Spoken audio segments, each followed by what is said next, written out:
এই যে রেখে দিতে আছে। আচ্ছা ভয় করছে। আচ্ছা আচ্ছা বলে আমার চা হচ্ছে মাম্মা মারো ওকে মারো মারো মারো। এইটা গুড বয় গুড গার্ল।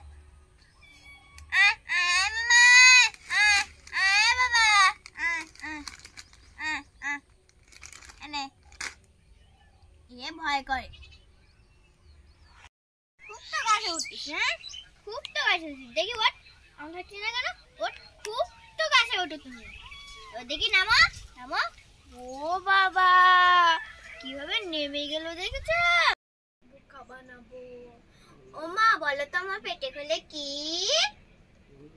কি তোর পেটের মধ্যে বলো কি। আমি কি করে বলবো তুই বল কি। আর তুমি বলো না একটা কিছু মনে করে। আরে আমি জানলি তো বলবো কি তুই বল কি। দেখবে হ্যাঁ দেখা। দেখাচ্ছি এই দেখো। এ মা এর কাণ্ডটা দেখো। এই ওই বিড়ালে বাচ্চা ওইভাবে ঢুকে রাখেছি কেন জামার মধ্যে। তোমাকে একটু বোকা বানাবো বলে। দাঁড়া বোকা বানানো শিখাচ্ছি দাঁড়া। বিড়ালে বাচ্চা সারাক্ষণ বিড়ালে বাচ্চা। তোর বিড়ালে বাচ্চা দাঁড়া দিয়ে আসবো লোকের বাড়ি। দিয়ে আসবো দাঁড়া।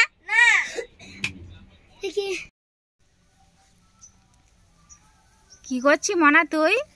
এই তো দেখো না আমি একটু জুতোগুলো একটু পরিষ্কার করছি নোংরা হয়ে গেছে তো। তাই নাকি।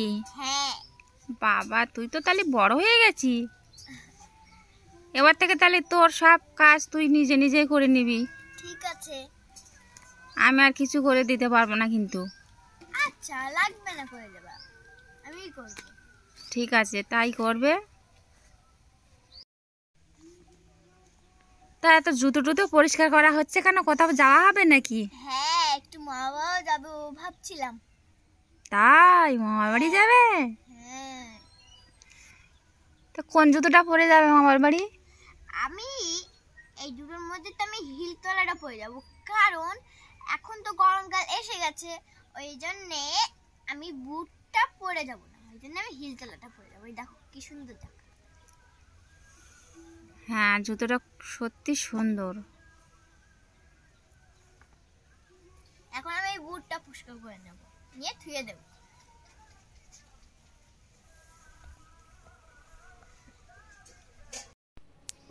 মোনা কত কাজ করতে শিখে গেছে দেখো। আগে ওখানে জুতো পরিষ্কার করে রেখে দিয়ে আসলো আর এবার দেখো এখানে উঠোনে ধান সিদ্ধ করে ফেলে রেখেছিলাম কালকে। তো এখন ও নেড়ে দিচ্ছে ওই কাঠটা দিয়ে ঘুরিয়ে ঘুরিয়ে পুরো উঠোনটা ওই ধানগুলো সব মেলে দেবে। ও বলছে আমি একাই করব, মা তোমাকে করতে হবে না আমি সব করে দেব, তুমি বসে বসে দেখো আমি কি সুন্দর করে দিই। দেখো কি সুন্দর করে ধানগুলো মেলছে। ধান অনেক ধান কিন্তু আর ওটা করতেও অনেক কষ্ট আছে তবুও দেখো কি করে করছে। কত বড় হয়ে গেছে মেয়ে আমার। দেখেছো কি সুন্দর করে মেলছে ধানগুলো। তো এখনও অনেক ধান সিদ্ধ করতে বাকি আছে, এখনও অনেক ধান সিদ্ধ করতে হবে। সেগুলো সিদ্ধ করে এভাবে রোদে দিয়ে শুকাতে হবে। তো বলছে মা কবে ধান সিদ্ধ করবে সেদিন সকালে আমাকে ডাকবে, আমি তোমার সাথে ধান সিদ্ধ করব। দেখেছো ও যে কবে বড় হয়ে গেল আমি বুঝতেই পারলাম না। বলে আমি